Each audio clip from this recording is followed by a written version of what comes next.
Hello everyone and welcome to my final The Seventh Doctors. This is my retrospective review back look across this series. I apologise that this has been a bit late coming out, but those of you who don't already know will be happy to know the reason for this is because I got distracted making a series of Morbius Doctor customs, but that is coming in future. For now, let's get on to looking at the Seventh Doctors that I made. So from left to right, we have the Seventh Doctor in his duffel coat from The Curse of Fenric. We have a TV movie Seventh Doctor. We have the Seventh Doctor from the BBC audio Death Comes to Time. And then we have the Seventh Doctor as he appears on the covers of some of the Virgin New Adventures novels. Now, I'm very pleased with all of these, as I often always say I am, but two of them, I have to say, do stick out to me as my favourites, as often is the case. Not that I don't like the others, but the TV movie Seventh Doctor I am very pleased with, not overall as such, but the work I did on the trousers, the cross-hatching of that, came out so much better than I thought it was going to, because doing patterns on trousers is always difficult, and so, again, there's just, for me personally, there's a level of improvement there I can visually see in my skill set.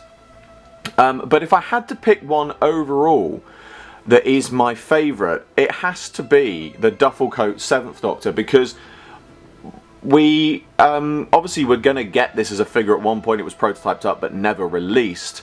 But it was one of those ones that took so much sculpting work that it was a lot more than I'd sort of done before and other things, and so I am very proud of the finished product.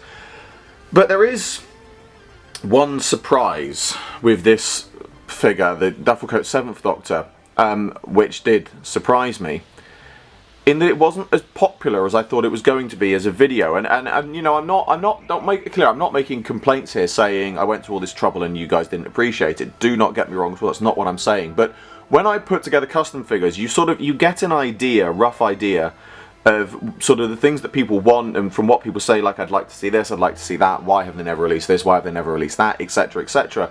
And the duffel coat Seventh Doctor has always been one of those ones which people have seemed to say, I would love to see that, I'd love to see that, have you ever done this? And it's one of those ones that I often did get asked about.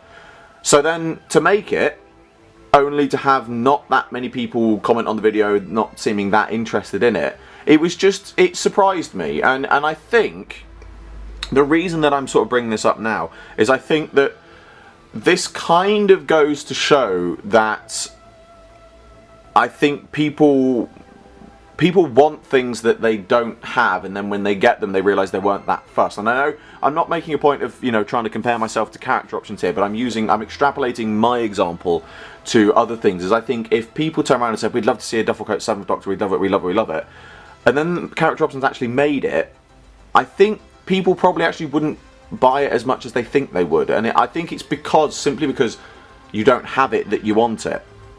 That being all said, I hope that certainly character options do the duffel coat Seventh Doctor one day, because it would be fantastic to see, and I do think it would sell very well as a figure.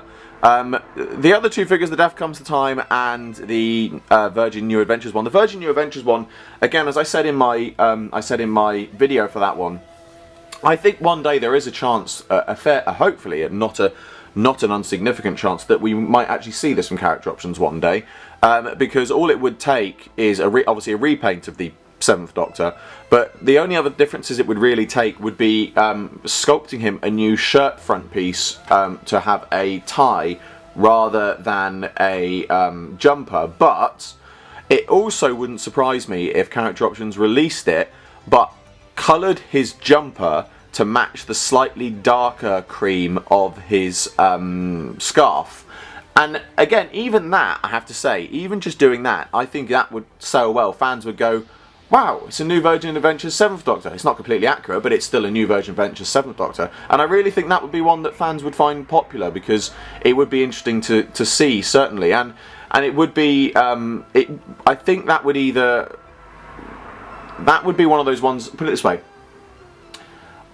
it all boils down to, if they released a New Virgin Adventures Seventh Doctor, is there are two things that they could do. They could either release it as I've done here, but they could actually go to the effort of making a sculpt of a serious hatted head, or they could release it with the smiling head as I've done here and go to the effort of doing a tie shirt front, or they could release it actually with just a standard smiling head and repainting the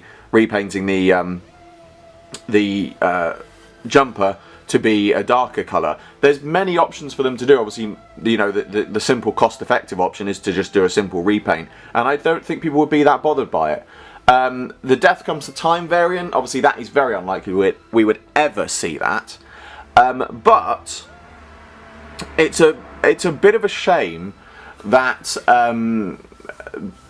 as much as I love Death Comes to Time, it's a bit of a shame that Big Finish never made that, because what would have been a great idea, and maybe, I'm just saying maybe, this is an idea for Big Finish in future, is they release a box set of a audio with a figure alongside it. So let's assume, for example, that Big Finish had done Death Comes to Time, then they would release very much like, if you look at, for example, if you look at the size of a Doctor and Dalek box set from the previous Big Finish ones, you look at that size box, you could have a Doctor in a box with a CD behind him, or any kind of figure. It probably would be a Doctor, maybe a Dalek, you know, a Dalek wouldn't be a bad idea either.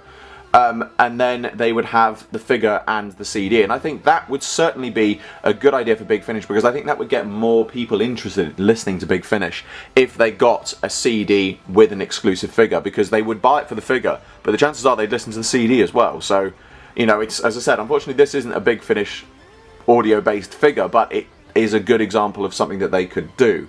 But that brings to a close another mini-series of Live from the Workshop. This was the 7th Doctors. I am planning to do the 12th Doctors next, but that is not something that I'm planning to do soon, because I've got a lot of single customs that I would like to get out the way first and get some of them up, because there's plenty that I know people have been wanting to see and I've been teasing for a long time. But this is certainly not going to be the last Doctors series. But that does bring to a close this Live from the Workshop 7th Doctors retrospective review. As always, I hope you all enjoyed this video. Like, favorite, subscribe, share, it really helps me out a lot. Be sure to check out the description below for a link to my Patreon. I'm doing my very first figure animation and you can get involved. There's exclusive content and rewards for those who do so, and funding my Patreon in any way gets your name at the end of my videos. I salute you all, and I will see you with another video very soon.